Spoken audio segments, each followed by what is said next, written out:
Alam nyo ba ang story nito? Ito ay nabili ko from Cotabato. Ito ay yellow variegation. Tapos, nung dumating, as in, damage talaga yung mga dahon niya. At, pinabayaan ko siya. And then, nung, gumanda siya, na-appreciate ko yung kulay yellow niya kasi parang aurea yung pagka-yellow niya. So, kahit ordinary yung mga yellow, as in nagandahan talaga ako sa color yellow. So, ang ginawa ko, naghunt ako ng yellow var. So, ito yung nahanap ko kasi yellow var yan. Yan. And then, later on, parang last April ko to nabili. And then, ito ay last year. Then, sa May. So, 1 month lang yung pagitan nila.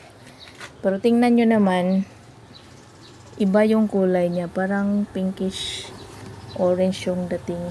Yan. Na may pagka-peachy. So, ang lapad ng dahon. 1, 2. So, more than 2 dangkal na. O, tingnan nyo. 1, 2. So, more than 2 dangkal. Yan.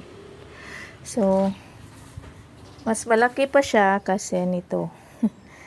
Laging nalulusaw as in very sensitive to. Laging nalulusaw yung mga dahon niya.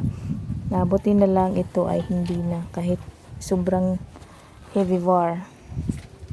Ito naman hindi siya masyadong sensitive. Mas kapal yung dahon niya. Oh. So yun ang story nila.